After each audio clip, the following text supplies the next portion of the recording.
자, 시조 가겠습니다. 페이지는 50쪽이고요. 50쪽 가면은 맨 위에 군뱅이 매암이 돼야 라는 시가 있어요. 자, 이거 볼게요. 자, 군벙이라고 하는 거 보니까 군뱅이는 유충이야. 유충은 어린 애벌레를 얘기하는 거고, 매암은 매미입니다. 매미가 이제 성충인 거죠. 자, 군뱅이가 아기였다가 어른인 매미가 되었어요. 군뱅이는 땅속에서 아무것도 아닌 존재였는데, 매미는 우리 어때요? 여름날에 크게 우는데 어디서 울어? 높은 나무 위에서 울잖아. 그러니까 위치가 올라가고 그 다음에 어떤 모양새도 좀 갖춰졌단 말이야. 그렇다는 뜻은 자 여기서 뭘 상징하느냐? 이 군뱅이 시절 얘는 벼슬 하기 전의 상황을 얘기합니다. 벼슬 하기 전에 인간이고 이 인간이 뭐 어떤 이유로 인해서 벼슬에 올라갔어요. 그쵸? 매미는 높은 관직에 오른 상태를 상징합니다. 자, 그렇다면은 군뱅이랑 매미는 지금 관계가 어때요? 벼슬 전과 높은 관직이니까 군뱅이와 매미는 대조의 성질을 띠고 있구나라는 거 알 수가 있겠죠. 자, 이렇게 해서 군뱅이가 매미가 되어서 나래라는 것은 날개예요, 날개. 날개가 돋쳐서 날아올라. 매미가 날아올랐어요. 자, 그러고 나니까 매미의 상태는 높으나 높은 남개, 소리는 좋거니와 그랬어. 자, 높으나 높대. 뭐가 높냐면은 남개가 높다. 자, 남개는 뭐냐면요. 나무를 뜻하는데 옛날에 고어로 나무는 남기역 이렇게 썼습니다. 특이하죠? 남기역. 자, 이게 나무야, 나무.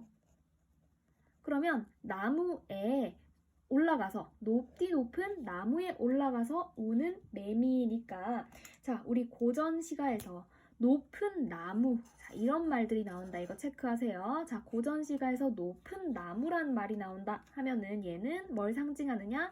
높은 관직을 뜻합니다. 자 잊으면 안 되겠지? 얘랑 되게 비슷한 시조가 있어. 이양원이라는 사람이 쓴 시조 중에서 높으나 높은 남계 이 구절로 시작하는 시조가 있어요. 걔를 읽어보면은 높으나 높은 나무에 나를 권하여서 올려두고는 이보 번님내야 날 흔들지나 마라. 나 떨어질까봐 떨어져 죽는 것은 겁나지 않아도 님을 못 볼까 서럽노라. 뭐 이런 시조가 있어요. 자 얘도 역시나 마찬가지로 이 사람이 주변 사람들이 막 이렇게 높은 나무로 올라가서 매미가 되라고 높은 관직에 올려줬는데 막상 올리니까 어때? 시기, 질투, 온갖 뭐 모함, 음해 이런 것들 때문에 나를 막 흔든단 말이야. 그러니까 흔들지 마라. 이런 얘기를 하고 있는 거거든요. 자, 그런 시조가 있는 것처럼 여기서도 역시나 매미 나오고 높은 나무 나오면은 높은 관직을 뜻한다라는 거 그렇게 생각을 하시면 됩니다.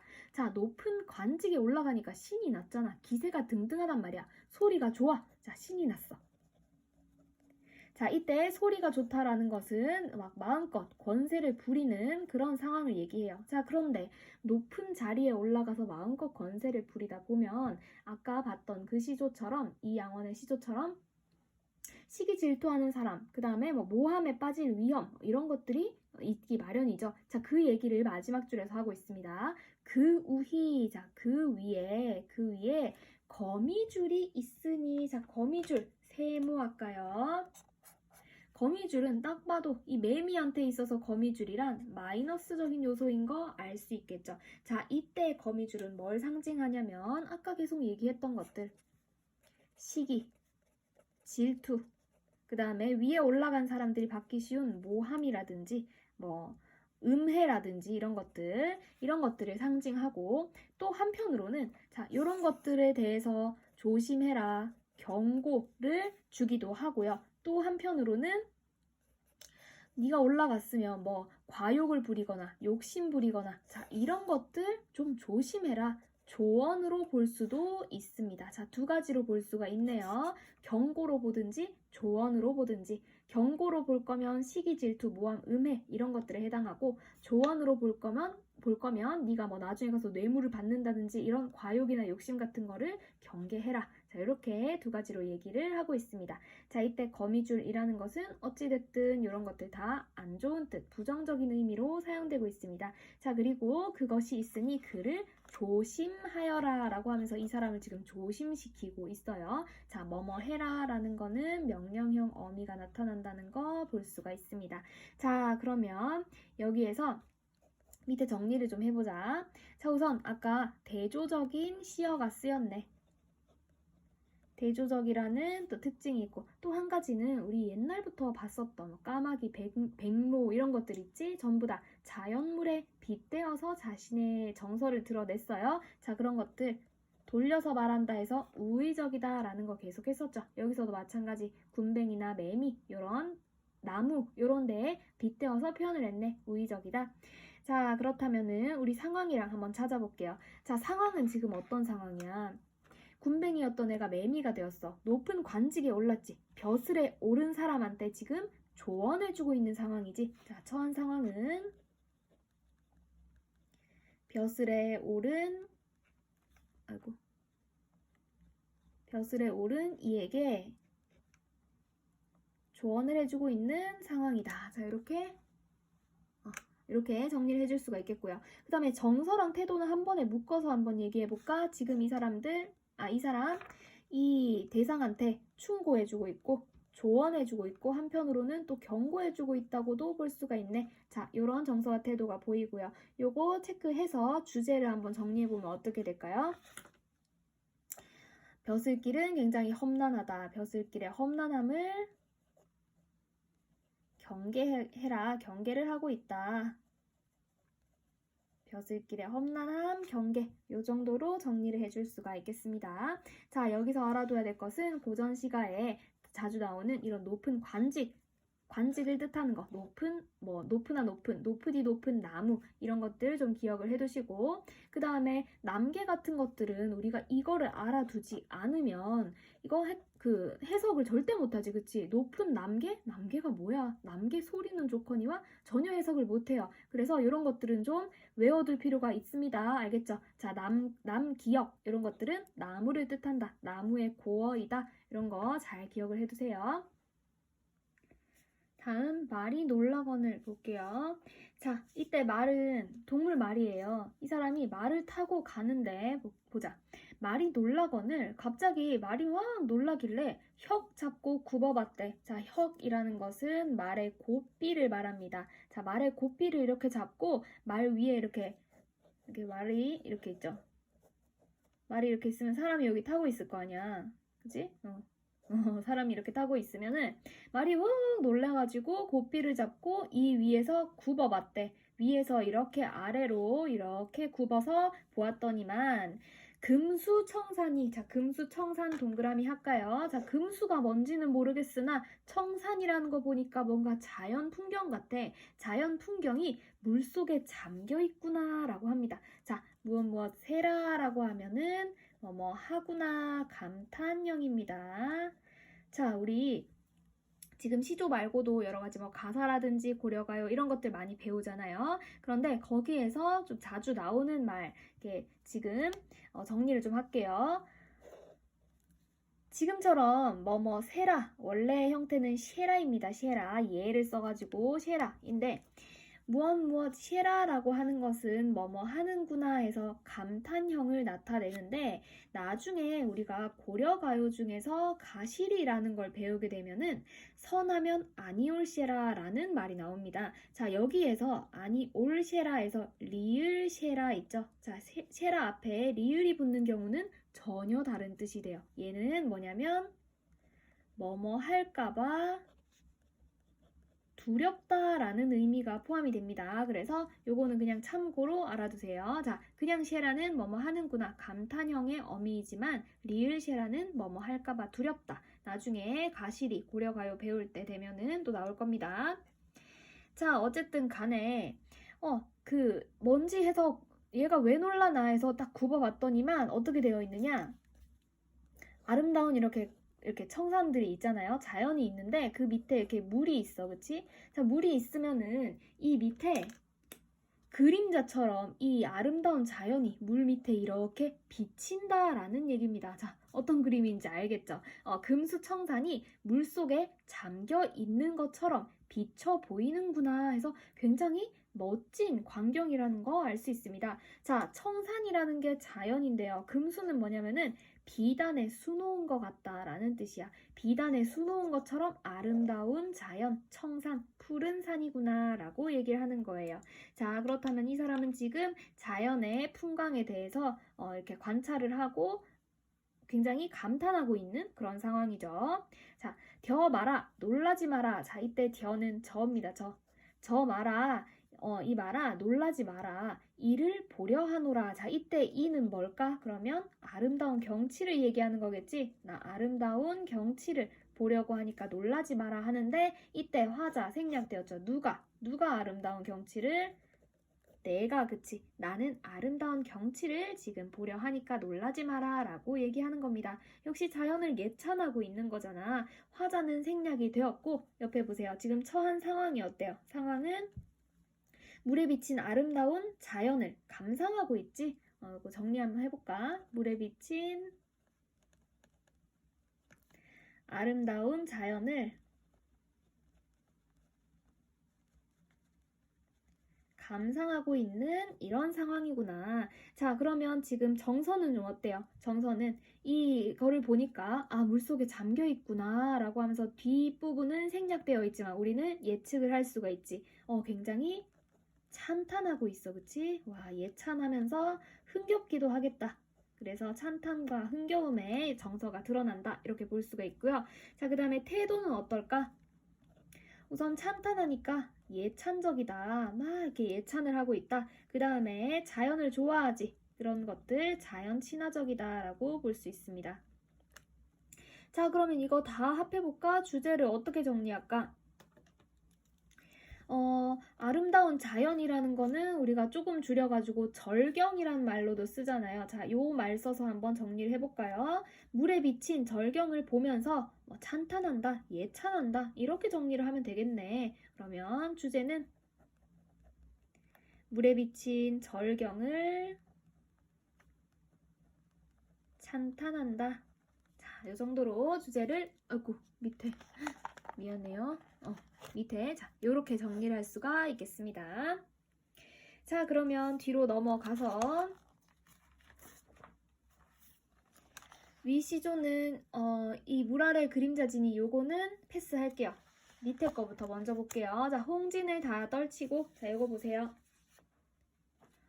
홍진이란 거 나왔으면 알아들어야 되는데 저번에도 홍진, 십장 홍진 이런 거 나왔잖아, 그치? 자, 홍진이란 말 나오면 이거 무조건 외워야 된다. 홍진이란 말 나오면 뭐다? 속세다. 잊으면 안 돼요. 자, 속세. 홍진은 속세다. 자, 홍진이 무슨 뜻이냐면 붉은 먼지라는 뜻이야. 그래서 막 이렇게 흙길에 사람들이 많이 다니고 수레라든지 말 같은 게 막 이렇게 뛰어다니거나 수레가 굴러가면 먼지가 일 거 아니야. 그래서 사람들이 많이 다닌다 해서 이 홍진을 속세라는 뜻으로 얘기를 합니다. 그 다음에 비슷한 말로는 십장홍진이란 말도 있어요. 자, 십장홍진이나 홍진 둘 중에 하나가 나오면 전부 다 속세라고 보면 돼요. 십장이라는 것은 굉장히 긴 거리가 다 먼지로 이렇게 휩싸여 있다. 이렇게 얘기를 보면 돼요. 그래서 홍진과 십장홍진은 속세를 뜻한다는 거 꼭 기억을 해두시기 바랍니다. 자, 여기서 보통 시조에서 속세가 등장하면은 조금 부정적인 의미다라는 거 우리가 예측할 수 있어요. 게다가 홍진을 다 떨쳤대. 뭔가를 떨치는 거니까 부정적으로 쓰였구나. 그 다음에 뭐를 신고 짚냐면은 죽장망해라 그랬어. 자, 죽장망해가 뭐냐? 뭔지는 모르겠지만 여기 한자를 좀 봤을 때 대나무 죽자가 들어가네.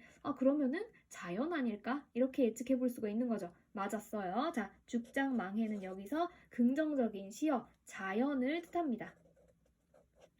자, 그러면 홍진을 다 떨쳐버리고 속세를 다 떨쳐버리고 죽장망해를 짚고 신고 그랬어. 짚고 여기서 피읍 짚는다 라는 건데 이 죽장이 뭐냐면은 대나무 지팡이를 얘기해요. 대나무 지팡이. 그러면 대나무 지팡이를 짚고 그다음에 망해는 뭐냐면은 집신이야. 아, 집신을 신고, 대나무 지팡이랑 집신을 짚고 신고 나서 요금을 빚기 않는데, 자, 뭔지는 모르겠는데 뭔가를 껴안는데, 껴안는 거니까 좋아하는 거겠지? 아, 요금이라는 거, 요거 좀 기억을 해두세요. 얘는 거문고예요. 거문고, 알지? 그 가야금이랑 비슷하게 생긴 거, 이 검은고를 빗겨서 비스듬히 안고서 서호로 들어간대. 자, 서호. 호라는 거 우리 강호 할 때 나왔다. 강호는 자연이잖아. 호수. 자, 서쪽에 있는 호수. 그러니까 얘도 역시 자연을 뜻하겠지? 자, 서쪽 호수니까 얘도 자연을 뜻하는 시어이다. 자, 서쪽 호수로 들어간다 하면은 경치가 아주 좋은 곳이다. 뭐 이렇게 볼 수가 있겠죠. 자, 여기로 들어가니까 노화에 때 많은 갈매기가 내 벗인가 하노라. 자연에서 유유자적한다는 거 알 수 있지. 자, 노화가 또 뭔지 모르겠어. 그런데 꽃 화자가 있는 거 보니까 또 자연 같아. 맞았어요. 자, 노화는 갈대꽃이야. 갈대꽃. 갈대꽃 사이사이에 떼지어서 많은 갈매기가 내 벗 같다고 느껴진다라는 거야. 그럼 갈매기 또 자연물이네. 얘도 역시 갈매기, 자연에 해당하고 벗이라는 시어 또한 긍정적인 시어에 들어가겠죠. 자, 노화에 갈대꽃에 했는데 그냥 갈대꽃에 갈매기가 있다 하면 말이 좀 부족하니까 갈대꽃 사이에 이렇게 집어넣어주면 해석이 좀 더 쉽습니다. 자, 그래서 속세에 있는 것을 다 떨치고 이렇게 소박하게 짚고 신고 요금을 빚지 않고 서쪽 호수로 들어가니 갈대꽃 사이에 때 많은 갈매기가 내 친구 같도다 라고 하면서 강호에서 자연 속에서 이렇게 한가로운 정을 느끼는 강호 한정가라는 거 알 수 있죠. 강호 한정가. 강호, 자연 속에서 한가로운 정을 느끼는 노래입니다. 자, 그러면 이번에 여기 옆에 상황을 한번 정리를 해볼까? 지금 상황은 어때? 어디에서? 자연이잖아, 자연. 자연 속에서 즐기고 있지. 자연 속에서 즐기는 상황이다. 유유자적하고 있다. 자, 그 다음에 태도는 내가 방금 얘기했네. 유유자적한 태도. 그 다음에 자연 좋아해. 자연 친화적인 태도가 보인다. 자, 정서는 어때요? 유유자적이니까 평화롭잖아. 그 다음에 한가롭잖아. 그치? 자, 요런 정서가 드러난다. 그러면 이거 전부 다 합해서 주제를 한번 볼까요? 자연을 친구처럼 아끼잖아. 그치? 자연을 친구하면서 한가롭게 유유자적하는 거. 자, 이렇게 쓰면 되겠네. 그러면은 정리해보자. 자연을 벗하는 한가로운 삶. 그리고 한가로운 삶. 자, 요게 주제가 되겠네요. 그쵸? 간단하죠?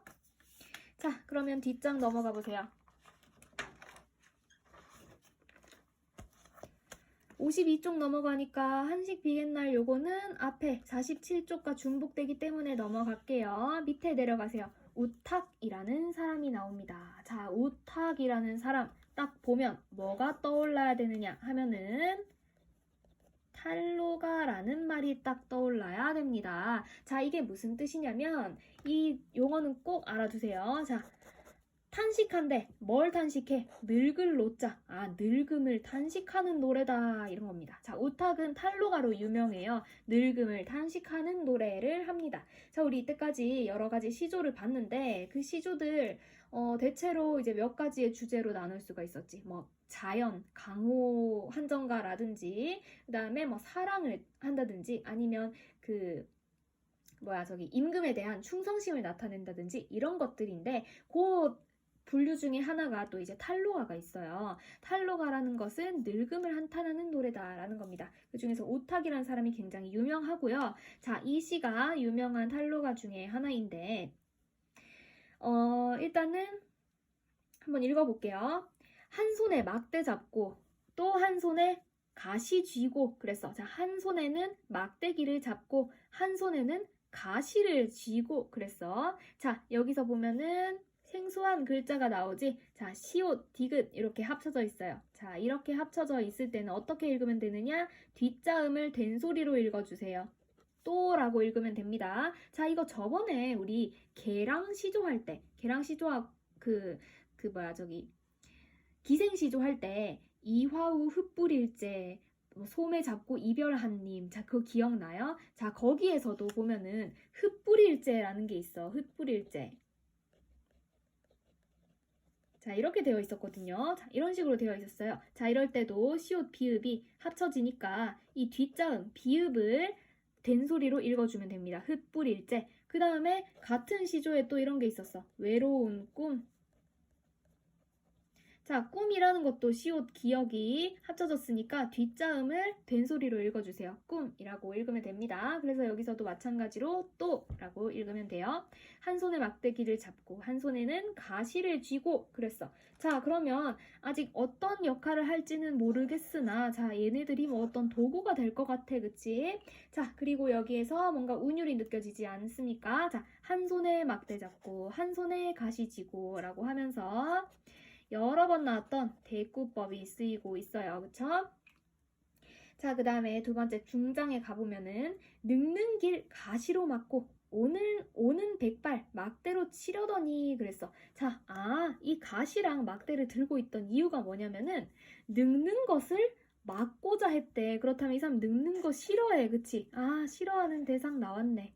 그 다음에 백발을 막대기로 쳐버리려 그랬대. 백발도 싫어하네. 부정적인 대상이 나왔어요. 지금 이 사람은 늙음을 탄식하는 그 노래이기 때문에 늙는 것과 백발, 흰머리를 싫어하고 있구나라는 거 알 수 있습니다. 자, 그런데 여기에서 보세요. 자, 늙는다는 거, 백발이라는 거, 머리가 하얗게 새어간다는 거, 자, 이런 것들 우리가 눈으로 직접 본다거나 만질 수 없는 이런 변화들이잖아. 자, 이런 것들을 우리는 추상적이다라는 라고 얘기를 하죠. 자, 두 번째, 중장에 빨간 줄을 치고 밑에 빼서 한번 정리를 해보세요. 자, 늙는다라는 것과 머리가 하얗게 새어간다라는 것은 우리가 만질 수 없는 추상적인 대상입니다. 그치?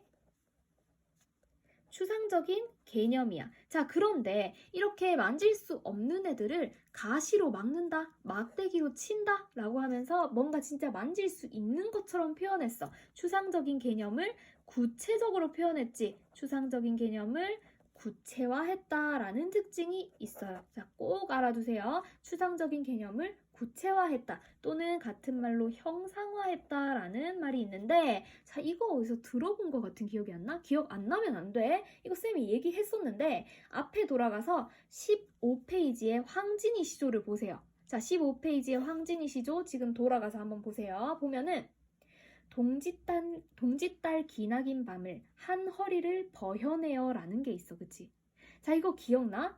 황진이가 자신의 님이 지금 옆에 없는 것을 슬퍼하면서 그리워하면서 내가 지금 혼자 있을 때 이 기나긴 밤을 그냥 잘라서 허리를 뚝 잘라서 이불 속에다 숨겨놓고 나중에 내 님이 왔을 때 그걸 꺼내서 굽이굽이 펼쳐서 재밌게 놀고 싶다 했잖아. 자, 시간의 허리라는 거, 시간이라는 추상적인 개념을 허리를 자른다라는 식으로 구체화했지. 여기서도 마찬가지. 자, 그래서 그렇게 두 개 묶을 수 있지 않겠어요? 나라면 내신이나 뭐 이렇게 모의고사를 낼 때 이런 구절들에 대한 그 겹치는 이런 특징들을 묶어서 내겠어. 이 탈로가 이 둘째 중장이랑 아까 황진이의 그 구비구비 펼이라 그 부분이랑 묶어가지고 여기에서의 공통점을 찾으시오 라고 내겠어. 그치? 내기 딱 좋죠? 자, 그래서 이렇게 비슷한 이런 특징을 가진 그 시조들을 여러 작품 묶어서 보는 것도 되게 중요합니다. 이랑 같이 알아두세요. 자, 추상적 개념을 구체화했다라고 했을 때 앞으로 두 가지 시조가 머리에 있어야 돼요. 황진이의 시조랑 우탁의 시조랑. 알겠죠? 자, 그래서 여기서는 중장 이렇게 봤고 그 다음에 종장 내려가 볼게요. 자, 백발이라는 시어가 또 나왔네. 백발 세모. 자, 백발이 내가 막으려고 하니까 백발이 지가 먼저 알고 지름길로 오더라 그랬어. 굉장히 재미있게 표현을 했지. 늙음을 막을 수 없다라는 것을 재미있게 표현을 했어요. 자, 늙음이라는 거를 막 이렇게 사람이 막대기로 칠라 그러고 막 기다리고 있다가 막 하는데 못 치고 지름길로 온다. 얼마나 재밌어. 굉장히 재미있게 표현을 했어. 우리 이런 것들 웃음을 유발한다 해서 해학적이다라는 얘기를 씁니다. 자, 이 시는 해학적이다. 게다가 종장에서 봤을 때 이 백발이 지름길로 온대. 백발이 뭔가 안다 모른다라는 말을 쓰고 지름길로 온다라는 얘기를 한 걸 보면은 이 백발을 의인화했다는 거 알 수 있습니다. 그렇죠? 사람처럼 표현했어요. 의인법이 사용되었다. 자, 그러면 여기서 느껴지는 이 작가, 그 화자의 심정을 좀 생각을 해보자.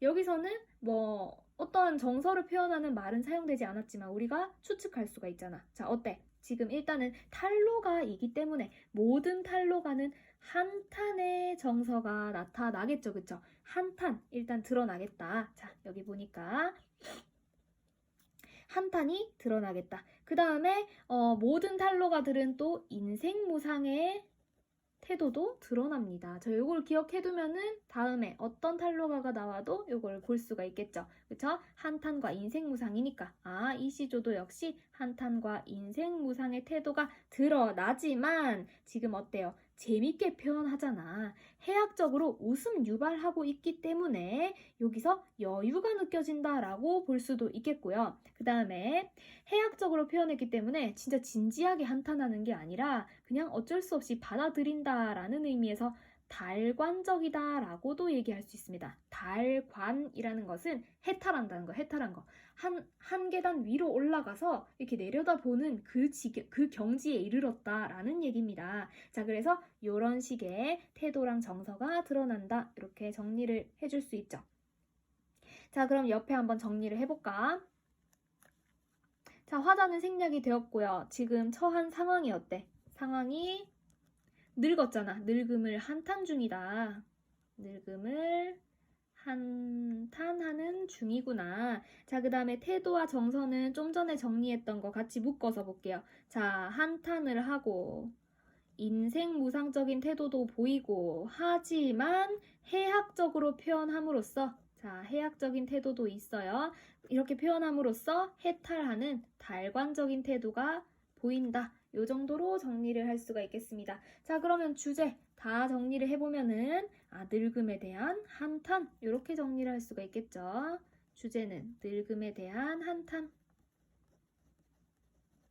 자, 우탁이란 사람이 탈로가로 유명하다 그랬어. 그러면 이 사람에 전해져 오는 탈로가가 하나 더 있어요. 자, 그거는 대충 내용만 얘기해 줄게. 어떤 거냐면은 춘산의 눈 녹인 바람 건듯 불고 간데 없다. 자, 이런 시조가 있어. 얘는 되게 창의적으로 표현을 해놨는데 어떻게 했냐면 자신의 머리가 하얗게 샌 것을 자신의 머리 위에 하얀 눈이 내렸다 이렇게 표현을 해요. 자, 이렇게 머리가 이렇게 하얗게 샜어. 사람이 이렇게 있는데 머리가 하얘졌어. 이거를 머리 위에 눈이 내렸다 이렇게 표현을 해요. 자, 그런데 지금 봄이야. 그래서 봄바람이 휙 따뜻하게 이렇게 불면은 이 봄바람이 내 머리 위에 있는 이 눈을 사르르 녹여줬으면 좋겠다. 아이고, 늙음이라는 게 참 인생 무상하다. 이렇게 표현을 하는 거예요. 그래서 흰 머리를 갖다가 봄바람으로 녹이고 싶다. 이런 참신한 표현을 하거든. 나중에 그런 내용의 시를 보면은 이게 쌤이 그때 말한 우탁의 탈로가 중에 하나구나. 이렇게 생각을 하면 됩니다. 자, 그럼 넘어가 볼게요. 옆장에 53페이지에 가면은 풍진의 얽매이어라는 말이 또 나오네. 자, 풍진이라는 거 아까 전에 홍진, 십장홍진이라고 해서 붉은 먼지 그랬는데 진짜가 먼지 진짜예요. 여기서도 똑같이 나옵니다. 자, 풍진 세모할까? 속세예요, 속세. 자, 이번에는 붉은 먼지가 아니라 뭐냐면은 바람풍자를 써서 바람에 휘날리는 먼지다. 얘도 역시 속세입니다. 자, 작가를 보니까 김천택이에요. 자, 김천택은 저번에도 한번 나왔었는데 가객이야, 가객. 가객은 김수장이라는 사람도 굉장히 유명하지. 요 둘이 탑이야, 탑. 탑들인데 이 가객은 가수잖아. 가수 집단들이란 말이야. 가수 집단들이 모여가지고 양반들 앞에서 뭐 연행을 할 때 아니면 파티를 할 때 거기 불려가가지고 공연을 했던 사람들이에요. 자, 그러면 이 사람들은 벼슬에는 크게 관심이 없어. 그 다음에 자연 속에 묻혀있고 싶다. 벼슬 허무하다, 부질없다 이런 태도를 취하는 사람들이에요. 자, 얘도 역시 마찬가지 볼게. 자, 풍진의 얽매이어 떨치고 못 갈게라도. 자, 못 가. 떨치고 갈 수가 없을지라도 이런 뜻이야. 풍진에 얽매여서 그 풍진을 떨치고 어디를 못 가도. 어디를? 자연이라는 거 우리가 추측을 할 수가 있지. 자연에 가고 싶어 하는 사람들이야. 풍진 때문에 떨치고 자연에 못 갈지라도 강호 일몽을 꾼 지 오래됐다 그랬어. 자, 강호 일몽. 자, 뭔지는 모르겠으나 이거 보면 추측할 수 있지. 강호라는 거 자연이잖아. 자연의 한바탕 꿈이라는 거야. 자연에 대해서 꾸는 꿈이다. 그러니까 얘는 이 사람이 추구하는 곳이라는 거 알 수 있겠지. 자연으로 돌아가려는 꿈을 꾼 지 오래되었으니 성은을 다 갚은 후. 쌤 이름이에요. 쌤 이름에 쌤 한자 똑같아. 성은이라는 것은 임금의 은혜잖아. 그치? 임금의 은혜. 자, 충심을 얘기해. 충심. 자, 근데 충심은 이 임금은 속세에 있냐 자연에 있냐? 임금은 속세에 있잖아. 자, 이 임금의 은혜 또한 이 사람이 쉽게 자연으로 가지 못할 그런 속세의 한 부분에 해당돼요. 그래서 성은을 다 갚은 후에야 호연장귀 하리라. 자, 호연장귀라는 것은 여기 그러할 연자가 들어간 걸 보니까 또 자연이라는 것 같아. 맞아요. 호연장귀는 자유롭게 돌아가다 라는 뜻이거든. 자유롭게 돌아가는데 어디로 돌아갈 거냐? 그게 지금 생략되어 있지. 어디로? 자연으로. 자유롭게 자연으로 돌아가리라. 언제? 임금의 은혜를 다 갚은 후에 가리라 라고 하는 거야. 자, 충심은 이때 당시 유교 사회였으니까 어쩔 수 없이 가지고 있었던 것들이고, 자, 속세, 풍진이라든지 성은이라든지 자, 이런 것들은 전부 다 화자가 쉽게 떨치고 떠나지 못하게 하는 그런 소재들을 얘기를 합니다. 자, 그래서 이 사람은 지금 자연으로 가고 싶어 한다. 강호 일몽을 꿈꾸고 호연장귀 할 거야. 이런 얘기를 하는 거죠. 자, 일단 가객들 나오면은 벼슬 별로 안 좋아해. 자연 원추해. 자, 이런 것들 기억을 하면 됩니다. 자, 그러면 지금 자연을 또 얘기하는 거니까 강호 안에서 한간 정을 느끼고 싶은 강호 한정가라는 거 알 수 있겠고요. 자, 그럼 오른쪽에 정리를 바로 한번 해볼까? 화자 역시나 계속 생략이 되었고요. 처한 상황은 지금 어때요? 상황은 자연을 꿈꾸고 있잖아. 그치? 자연에 돌아가는 거. 자연 귀의를 꿈꾸고 있다. 귀엽지, 꿈. 그 다음에 정서는 어떨까? 정서랑 태도랑 같이 묶어서 한번 볼까? 자, 이런 시조들이 다 그렇듯 자연 친화적이다. 그 다음에 나중에 이렇게 할 거야 라고 다짐하고 있어. 그 다음에 자신의 소망도 드러내고 있다. 자, 이런 정서랑 태도가 있어요. 그럼 주제를 정리를 어떻게 한번 해볼까? 자, 자연이라는 거 우리는 때로는 전원 생활 이렇게도 얘기를 할 수가 있습니다. 자, 그러면 주제를 정리를 해보면은 자연에 가고 싶어하는 소망, 자연에 돌아가는 것을 꿈꾼다. 이렇게 정리를 하면 되겠네. 그래서 자연에 귀하고자 하는 꿈. 자, 이렇게 정리를 할 수가 있겠습니다. 간단한 시조였어요. 그쵸? 자, 그 다음 내려가서 오늘 마지막 시조 볼게. 자, 얘는 송순이라는 어떤 학자가 지은 시입니다. 자, 풍상이 섞어친 날에. 자, 요 시를 읽기 전에 쌤이 어떤 상황을 먼저 얘기해 줄게요. 이 시는 언제 쓴 거냐면은 여기 보면 옥당이라고 있어. 그치? 옥당이 또 뭔지는 모르겠지만 집 당자를 쓴 거 보니까 어떤 장소를 뜻하는 거 알 수가 있어. 어떤 장소에 뭐가 왔냐면은 고급스러운 화분이 하나 온 거야. 근데 그 화분에 노란 국화가 심어져 있었어. 그래서 그 어떤 장소에 신하들이 모여있는 이런 옥당이라는 장소에 고급스러운 화분에다가 예쁜 노란 국화가 딸랑 왔어. 그래가지고 신하들이 이게 뭐야? 이게 뭐지? 누가 보낸 거야? 이게 뭘 뜻하는 거야? 막 이렇게 얘기를 하니까 송순이 이 시를 딱 지었다 그래. 송순은 뭔지 딱 간파를 했다는 거지. 자, 뭔지 한번 볼게. 풍상이 썩거친 날에 갓 핀 황국화를 그랬어. 자, 국화 이거 동그라미 별표하자. 자, 우리 사대부가 쓴 시조에서 국화라든지 매화꽃이라든지 소나무라든지 자 이런 시어들 나오면 다 어떤 거예요?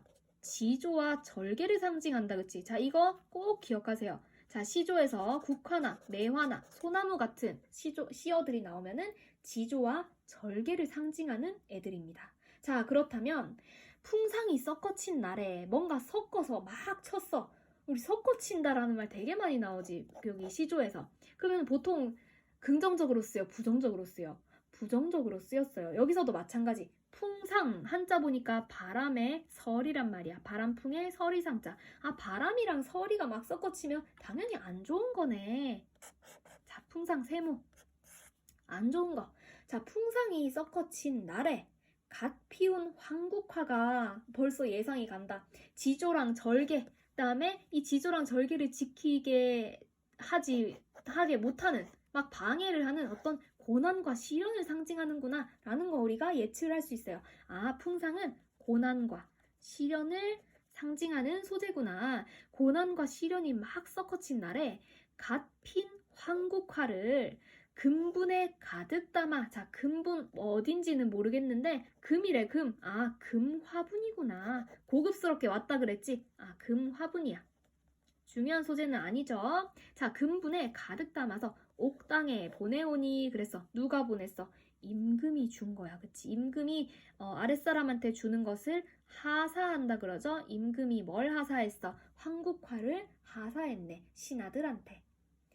도리야 꽃이 온 양 마라 님의 뜻을 알게라 그랬어. 자, 도리라는 거 요거는 좀 기억을 해두세요.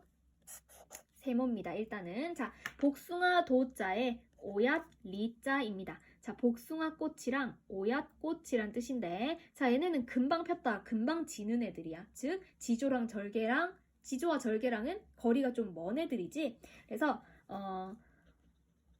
복숭아 꽃 그 다음에 오얏꽃이라는 건데 오얏은 자두예요. 자두. 이거는 뭐 중요한 건 아닙니다. 어쨌든 금방 폈다가 금방 지는 소재들이다. 요 정도만 알면 돼요. 자, 도리야 꽃이 오냥 마라. 꽃인 척 하지 마라. 꽃인 양 마라. 꽃인 척 마라. 자, 이런 얘기예요. 그러니까 너네들 꽃도 아니면서 꽃인 척 하지 마라. 금방 배신할 거잖아. 이런 뜻이야. 금방 폈다가 금방 지는 애들, 변하는 애들, 간신배라든지 변절자 이렇게 얘기를 할 수가 있겠지. 변절자. 자, 반면에 아까 전에 이 황국화는 지조와 절개를 상징하니까 아, 충신을 얘기하는구나 알 수 있습니다. 자, 그러면은 지금 여기에서 이 황국화랑 도리는 서로 어떤 관계? 아, 대조적인 관계다라는 거 볼 수 있겠죠. 자, 도리야 꽃인 척 하지 마라. 님의 뜻을 네가 알려나? 알아라. 좀 알아라. 이런 뜻입니다. 자, 이때 님은 임금님이잖아. 자, 임금의 뜻을 좀 알아라 라고 하는데 이때 임금의 뜻은 뭐겠어? 임금이 왜 뜬금없이 신하들한테 황국화를 보냈겠어? 나한테 지조와 절개를 지켜라. 흔들리지 말고 배신하지 마라. 이런 뜻이라는 거 알 수 있죠. 자, 지조와 절개를 지키는 충신이 되어라. 충신이 되라는 뜻임을 우리는 알 수가 있습니다. 자, 다른 신하들 다 몰랐는데 송수는 딱 간파를 하고 신하들한테 알려줬다는 거죠. 자, 그렇다면은 우리 간신배를 도리에 충신을 황국화에 빗댄 것을 우의적이다 라고 하는 거 너무 많이 해서 지겹죠. 자, 우의적인 시이구나. 자, 그럼 상황은 어때요? 상황은 지금 신하들이 뭐 꽃을 받은 상황이네. 그치? 어떻게 표현할까? 임금이 국화를 하사한 상황임을 알 수가 있죠. 자, 그다음에 정서는 어때? 정서랑 태도는 조금 임금에 대한 이런 충절을 다짐을 하고 있지. 나는 꼭 지킬 거야 하니까 의지를 가지고 있다 해서 의지적이다 라고 볼 수도 있고요. 그 다음에 충절을 다짐하기 때문에 충의적이다 라고 볼 수도 있고, 그 다음에 또 하나, 이 돌이라는 간신배들을 비판하는 태도를 보이고 있잖아요. 그래서 하나 더, 비판적이다. 자, 이런 정서와 태도 이렇게 정리를 할 수 있겠습니다. 자, 그러면은 요거를 다 바탕으로 해서 주제를 어떻게 할까? 임금에 대해서 우리 임금에 대한 지조와 절개 요거를 충절이라고 표현할 수도 있죠. 그래서 임금에 대한 충절을 어떻게? 충절을 의지, 다짐하고 있지. 그래서 맹세 이렇게 표현할까? 의지적으로 다짐하고 있다, 맹세하고 있다. 임금에 대한 충절을 맹세한다. 자, 그러면은 오늘 고전 시간은 여기까지 하겠습니다.